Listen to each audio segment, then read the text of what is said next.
Question number 10, Iain Lees-Galloway. Thank you, Mr Speaker. My question is to the Minister for Workplace Relations and Safety. Was he advised by officials that agriculture was in the highest risk category and dairy cattle farming in the second highest when determining which industries should have health and safety representatives? If so, why did he remove them from the list? Mr Speaker. The Honourable Dr Nick Smith. Mr Speaker, on behalf of the Minister, no.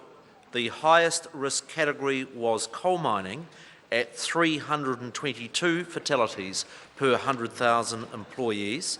The second highest was forestry at 77, fishing and hunting at 35. Agriculture was at 12 per 100,000 workers. It is also a bit arbitrary as to where you draw the line between risk categories, and that is why the Government is currently consulting on the draft regulations.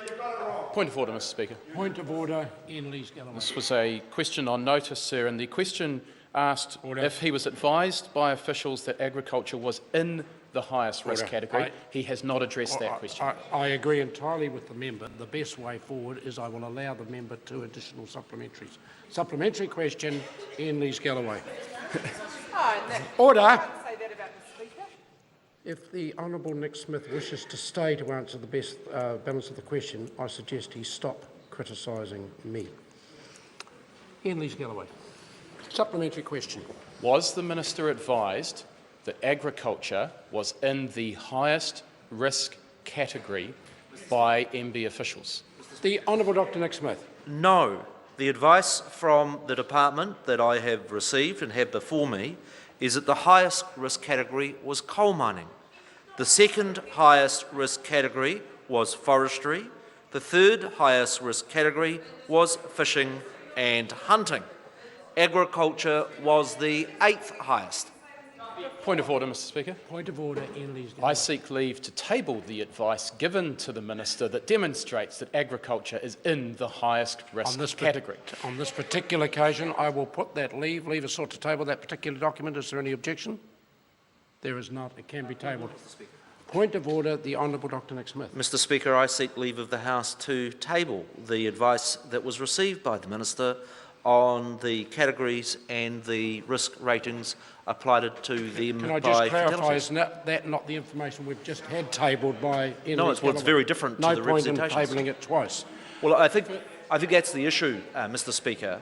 Then I'll put the leave as well, and then the members will have all the information they need to sort it out for themselves. Leave is taught to table the particular documentation presented by the Honourable Minister. Is there any objection?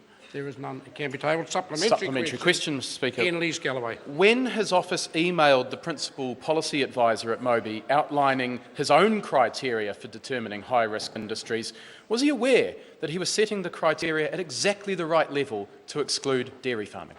The Honourable Dr Nick Smith. Mr Speaker, on behalf of the Minister, I cannot state what the Minister was aware or not of, and I apologise for the member. If he wished to put it in writing to the Minister when he was present, I'm sure he would respond.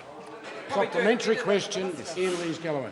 Mr Speaker, did he read the email from Moby dated 17 August 2015 that warned that his proposed regulations would define mini-golf, worm farming and being a TV anchor as high risk, but the entire construction industry as low risk? If so, why did he still release the list unamended 2 days later?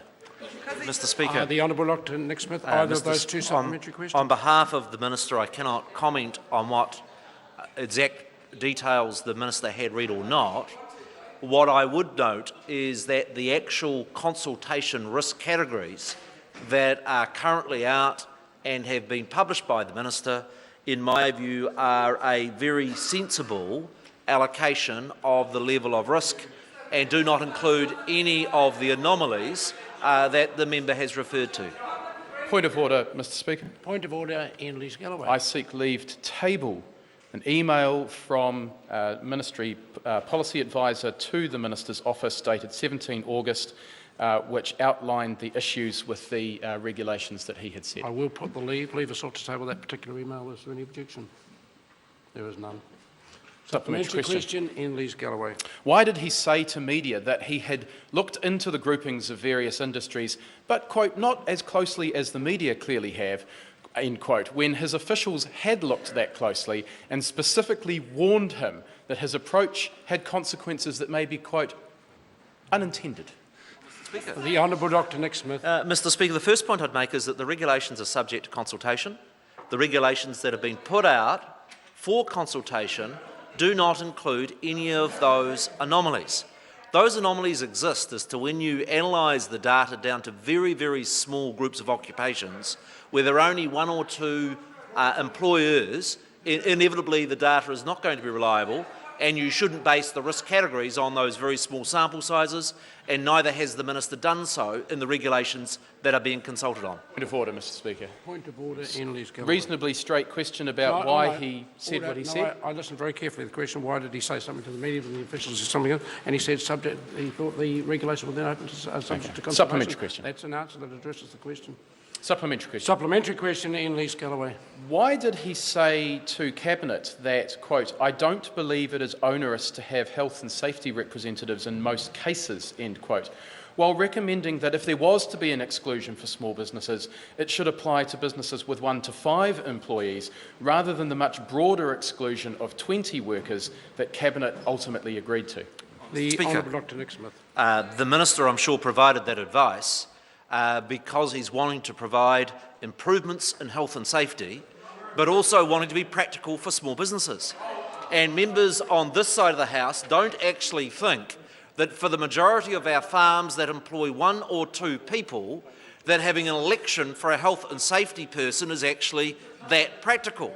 What we think is practical is the requirement that the Minister has put in the law, and that is that every employer, small, large, farm or not, has to lift their game around occupational safety and have workers participating in health and safety programs.